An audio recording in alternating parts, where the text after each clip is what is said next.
नमस्कार मित्रांनो, तुमचे स्वागत आहे श्री स्वामी समर्थ. मित्रांनो, 15 मे ते 31 मे दरम्यान कसं असेल धनु राशीचं संपूर्ण राशी भविष्य.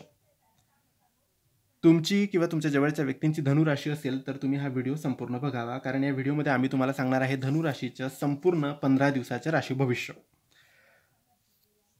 धनु राशीच्या व्यक्तींना या काळात उत्साह आणि ऊर्जा वाढण्याची शक्यता आहे. नवीन संधी आणि अनुभवासाठी मन उत्सुक असेल. सकारात्मक दृष्टिकोन ठेवल्यास अडथळे सहज दूर होतील. मनात कुठेतरी वेगळीशी स्वप्न आणि आकाशस्पर्शी विचार नक्की येतील, पण त्यांच्यावर व्यवहारपणा तपासा. शरीर सशक्त राहील, पण थकवा जाणवू शकतो. नियमित व्यायाम, संतुलित आहार गरजेचा आहे. प्रवासामुळे थोडा ताण येऊ शकतो, त्यामुळे विश्रांती घेणं गरजेचं आहे. जास्त प्रमाणात कॅफीन आणि मद्यपान टाळावं. नोकरी करत असाल तर नवीन प्रोजेक्ट्स मिळू शकतात. सहकार्याने काम होईल, पण काही कामात ताणतणाव निर्माण होईल. संयम ठेवा. व्यवसाय करत असाल तर व्यवसायात नवे उपक्रम सुरू होण्याची शक्यता आहे. परदेशाशी व्यवहार करणाऱ्यांना फायदा होईल. गुंतवणूक करताना नीट तपासणी करा. आर्थिक स्थिती तुमची चांगली असेल. थोडा सतर्क राहा.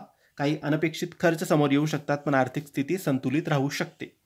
विद्यार्थ्यांसाठी हा काळ चांगला आहे. विशेषतः उच्च शिक्षण व संशोधन क्षेत्रात प्रगती होईल. परीक्षा देणाऱ्यांनी मनोयोगाने तयारी करावी. नवीन भाषा किंवा कौशल्य शिकण्याचा हा योग आहे. प्रेमात नव्या गोडवा येईल. प्रेम व्यक्त करताना स्पष्टता ठेवा. जुना गैरसमज मिटतील. घरात समाधान सौहार्द राहील. जोडीदाराचा सहवासात लाभदायक ठरेल. काही घरगुती बाबतीत निर्णय एकत्र घ्यावे. कुटुंबात आनंदाचे वातावरण राहील. मोठ्यांचे आशीर्वाद मिळतील. सामाजिक कार्यांमध्ये सहभाग वाढेल. मित्रपरिवारात नवी ओळख निर्माण होऊ शकते. 16, 22, 30 मे हे तुमच्यासाठी शुभ दिवस आहेत आणि 19 आणि 28 मे हे सावध राहण्याचे दिवस आहेत. बृहस्पतीचा प्रभाव धनुराशीवर विशेष राहील, ज्यामुळे ज्ञानवर्धन, आर्थिक उन्नती आणि सौख्य वाढेल. काही वेळा शुक्र आणि शनीचा संघर्ष नात्यात तणाव निर्माण करू शकतो, पण संयमाने तो पार करू शकतात तुम्ही.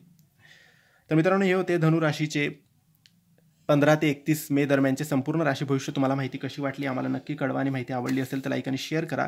काही प्रश्न असतील तर कमेंट्सद्वारे विचारा. आमच्या चॅनलला सबस्क्राईब करायला विसरू नका. धन्यवाद. श्री स्वामी समर्थ.